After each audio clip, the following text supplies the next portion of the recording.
Bonjour et bienvenue au musée Train World à Schaerbeek, en Belgique. En entrant, on découvre le grand hall de l'ancienne gare, restauré et conservé dans son style d'époque. Au rez-de-chaussée, plusieurs maquettes sont exposées. On peut y voir des trains et des locomotives en modèle réduit, ainsi que des maquettes de gares belges. Ces reproductions montrent l'organisation des voies, des quais et l'architecture des bâtiments ferroviaires. Dans cette même zone, on peut aussi observer des annonces, des affiches et des journaux anciens. Ces documents d'époque permettent de comprendre l'ambiance des gares autrefois et de voir comment le chemin de fer faisait partie de la vie quotidienne et de l'histoire. Cette première partie du musée permet ainsi de découvrir le monde du rail en miniature, avant de continuer la visite vers les autres espaces de Train World.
En suivant notre parcours, on traverse un espace à ciel ouvert qui permet de faire la transition entre les différentes parties du musée. On peut y voir une grue à vapeur, d'abord utilisée par la British Army, puis réceptionnée par la SNCB en 1947. Une grue industrielle fixe, utilisée autrefois par les chemins de fer pour soulever et déplacer de lourdes charges sur les voies, comme des locomotives endommagées ou des rails.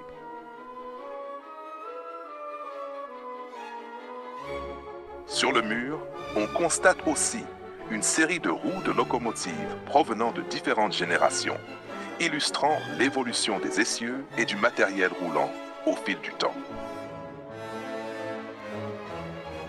Devant nous se trouve une chaudière à foyer Belpaire, provenant d'une locomotive à vapeur de type 25, transformée en générateur de vapeur fixe.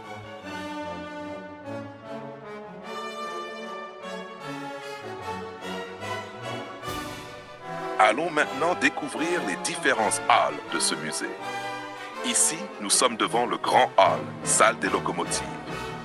Nous sommes vite captivés par cette scénographie qui montre l'évolution du réseau ferroviaire belge au fil du temps. À noter qu'en 1913, le réseau comptait 4602 km de voies, ce qui en faisait l'un des réseaux les plus denses au monde. Devant nous se trouvent des locomotives à vapeur grandeur nature, typiques du XXe siècle. On constate que chaque locomotive possède un numéro de référence. Ce numéro permet de l'identifier et de retracer son histoire. Par exemple, la locomotive numéro 1152 de type 030T, construite en 1880 par la société anglo-franco-belge, était principalement utilisée pour les manœuvres. En 1929, elle est revendue à la Carbochimie centrale de Tertre. Elle est mise hors service et préservée en 1967. Surnommée la chèvre, elle doit ce nom à son foyer capable de brûler presque tous les types de charbon. Elle se reconnaît à sa structure compacte, à ses grandes roues motrices et à sa chaudière qui produisait la vapeur nécessaire pour faire avancer le train. Aujourd'hui, elle est conservée à Train World comme un témoin important de l'époque de la vapeur.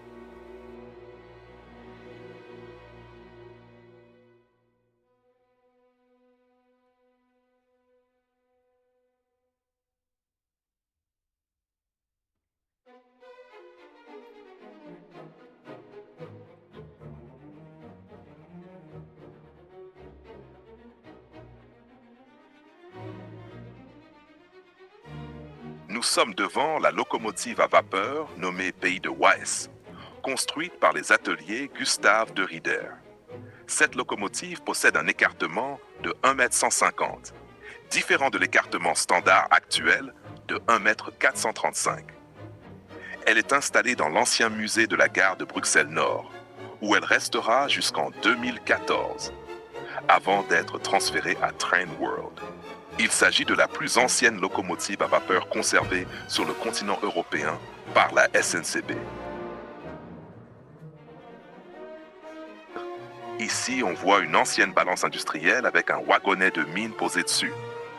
Elle servait à peser des charges lourdes comme le charbon, le minerai ou d'autres matériaux. Dans cette section du musée, l'exposition est consacrée au fonctionnement complet du chemin de fer et à toute son infrastructure. Elle permet de comprendre comment une ligne ferroviaire est construite et exploitée, depuis la base, c'est-à-dire la voie, jusqu'à la circulation des trains sous caténaire.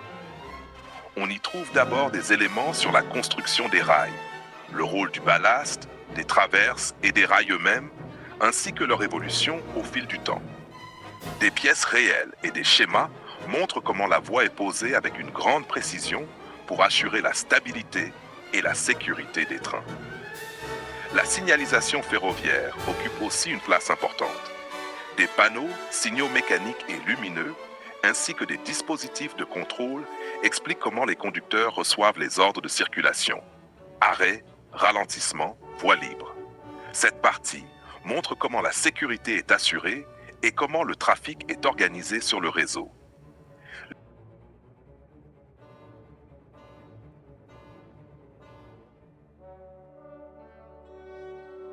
L'ensemble est accompagné de panneaux et de dessins explicatifs permettant aux visiteurs de visualiser et de comprendre concrètement comment fonctionne toute l'infrastructure ferroviaire, depuis la pose des rails jusqu'à l'alimentation électrique et la gestion de la circulation des trains.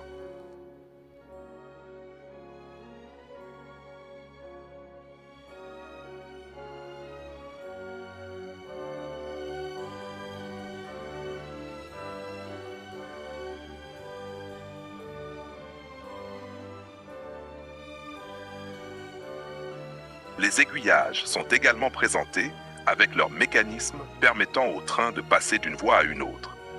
On comprend le fonctionnement des postes d'aiguillage, autrefois manuels, puis électrifiés, et leur rôle essentiel dans la gestion des itinéraires.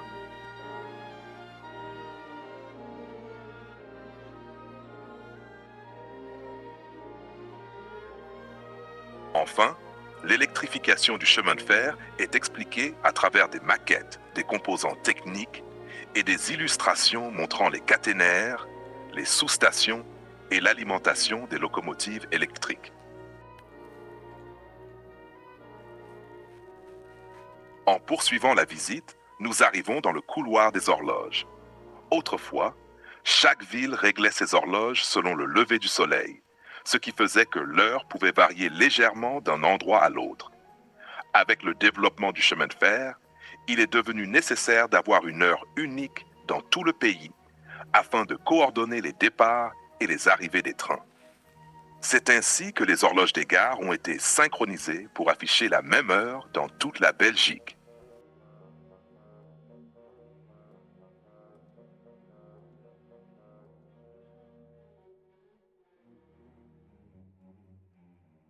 Après le couloir des horloges, nous entrons dans le grenier ferroviaire.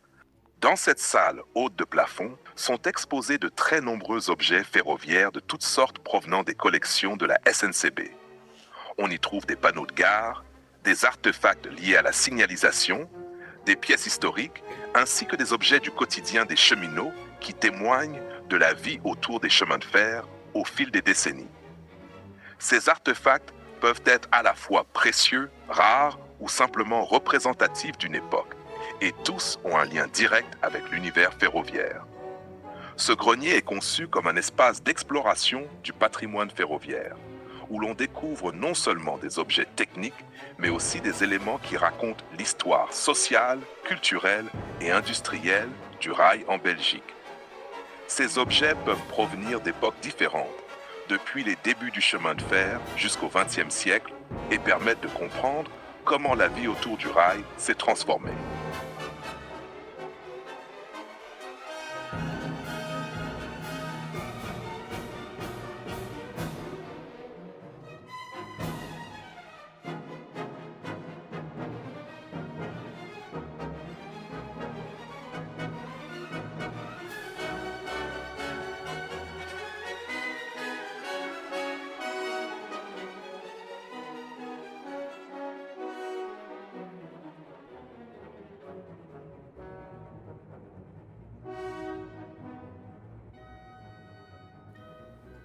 On passe maintenant dans le hall principal des grandes machines historiques. On y trouve la pièce maîtresse du musée, la locomotive à vapeur 12004, cette locomotive carénée. Elle est de type 221, conçue pour les trains express légers, et sa vitesse maximale est de 140 km/h. Elle est la seule préservée de son type et a été complètement restaurée en état de marche à l'occasion du 150e anniversaire des chemins de fer belges en 1985. Elle a été mise hors service en 1962.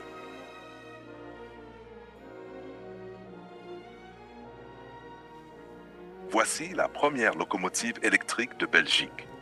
Sa vitesse maximale est de 120 km/h et elle fonctionne sous une tension de 3 kV. Elle dispose de 353 places assises. Mise en service en 1959, elle est préservée depuis 1960 et a été entièrement restaurée à l'occasion du 150e anniversaire des chemins de fer belges en 1985.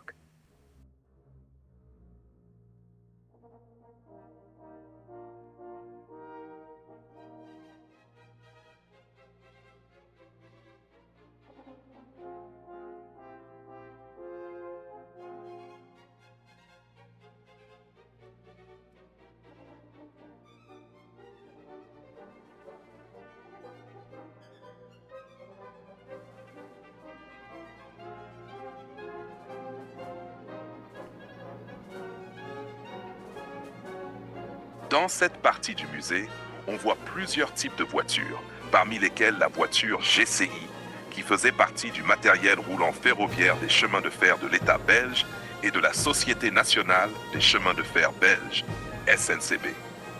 Cette voiture est équipée d'une toilette. Transformée en 1933, sa vitesse maximale est de 80 km/h.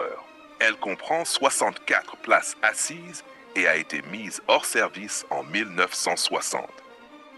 Devant nous se trouve une voiture à voyageurs pour le trafic intérieur de la SNCB. Ce type de voiture, dite métallique, est en partie aménagée en voiture hôpital, infirmerie de la Croix-Rouge de Belgique. Elle était utilisée de manière sporadique pour le transport de malades vers Banneux jusqu'en 1987. Sa vitesse maximale est de 120 km/h. Elle comprend 94 places assises.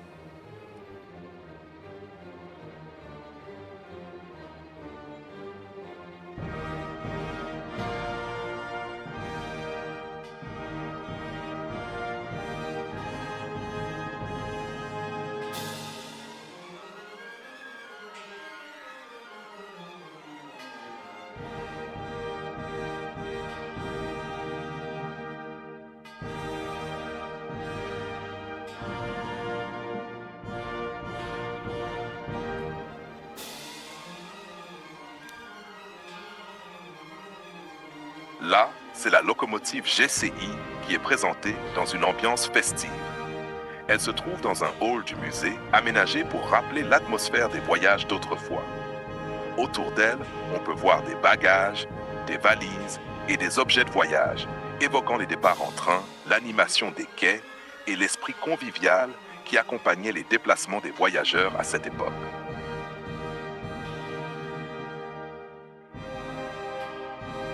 Ici, on peut voir une locomotive Pullman présentée en miniature.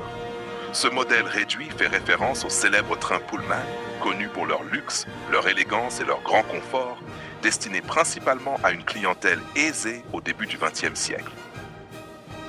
Cette série de locomotives diesel de ligne légère dite de troisième génération de la SNCB, est munie d'un moteur Cockerill et d'une transmission hydraulique. Elles sont apparues en 1961 et ont été radiées dans le courant des années 1980. L'exemplaire présenté ici est un prototype. Il a été mis en service en 1983 et préservé depuis 1984 et sa vitesse maximale atteint 120 km/h.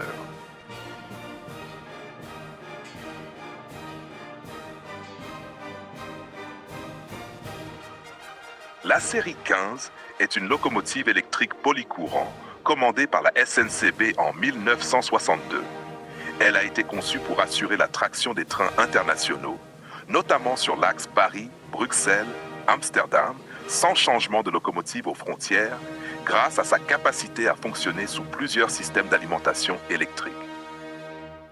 Sa vitesse maximale est de 160 km/h et elle a été mise hors service en 2009.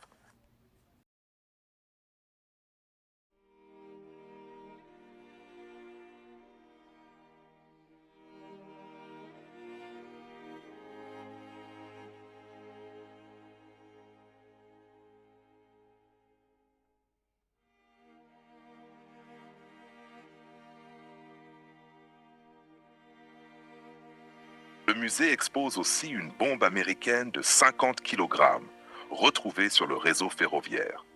On peut également y voir des vidéos d'archives montrant l'état des gares belges pendant la guerre mondiale et l'impact du conflit sur le réseau ferroviaire.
La SNCB conserve 6 voitures royales de grande valeur historique et artistique.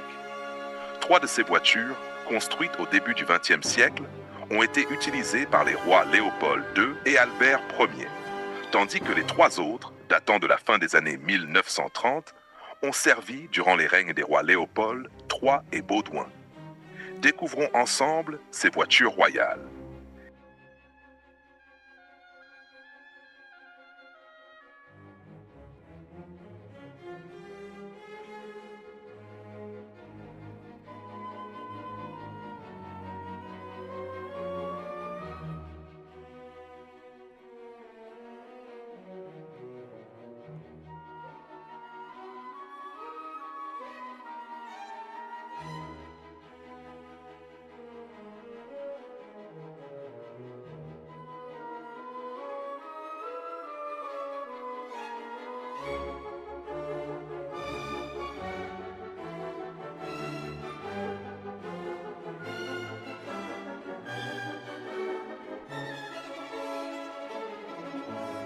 Ici, vous pouvez admirer une voiture salon pensée pour la détente et les rencontres privées, où le confort et le luxe étaient essentiels pour la famille royale, et une voiture salle à manger, avec un aménagement raffiné qui permettait de prendre les repas officiels dans un cadre élégant.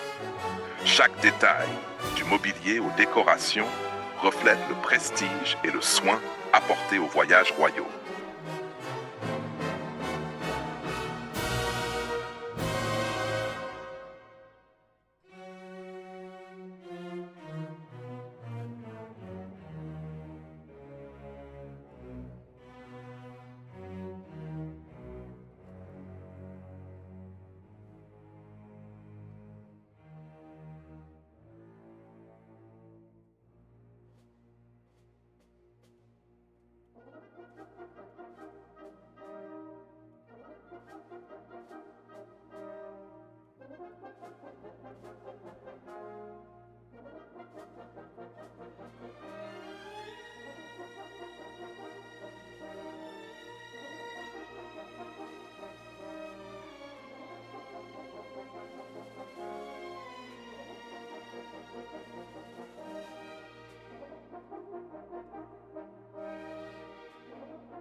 On passe maintenant au Trans-Europe Express, ou TEE, ces trains européens de prestige qui étaient rapides et exclusivement de première classe.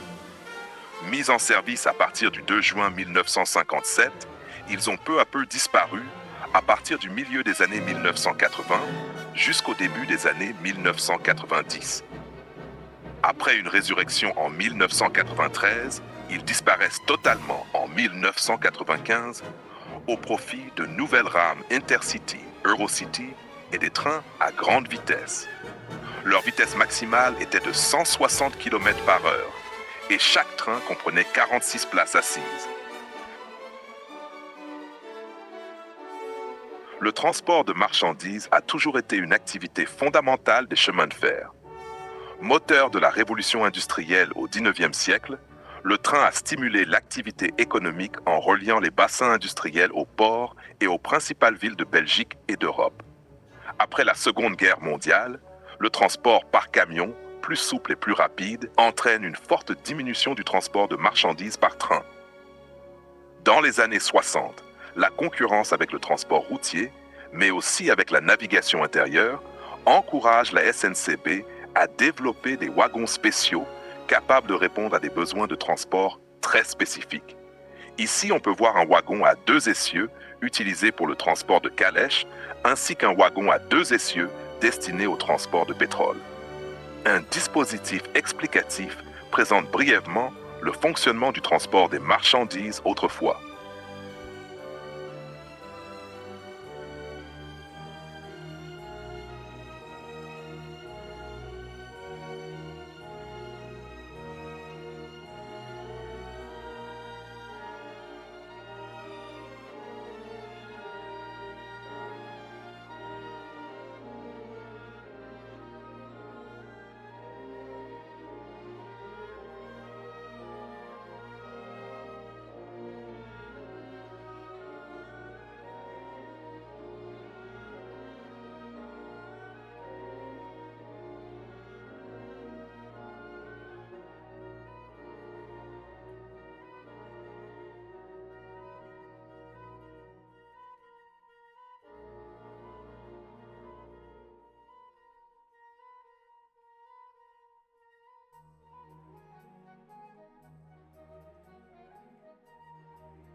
Cette maquette illustre le rôle du train comme moyen de transport durable.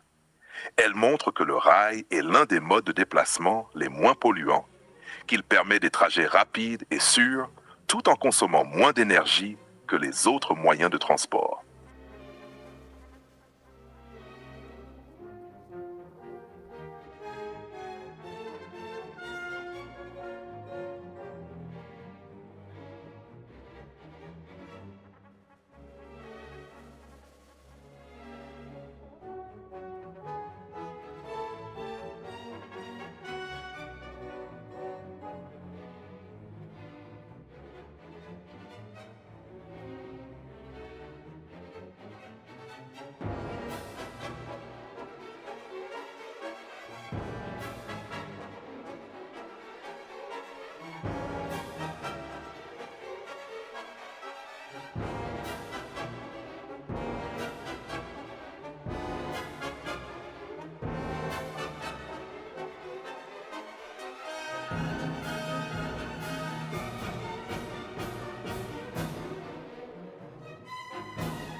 Cette vidéo explicative permet de mieux comprendre comment se déroule la construction des tunnels. Elle donne un aperçu de l'ampleur de ces chantiers impressionnants.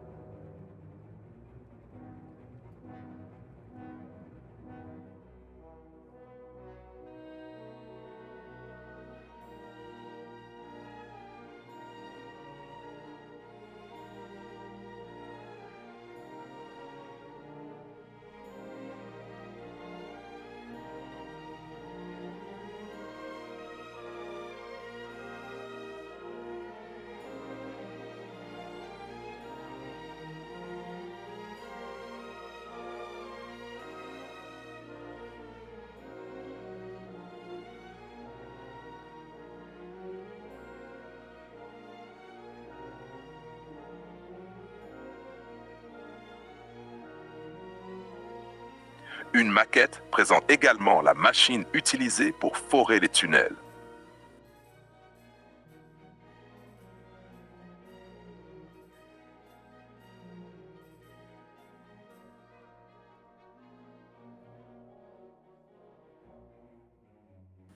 Nous arrivons ensuite à la fin de la visite avec plusieurs modèles de trains à grande vitesse. Le musée du train propose aussi des visites guidées pour les groupes. Si cette vidéo vous a plu, n'hésitez pas à vous abonner, à liker et à la partager.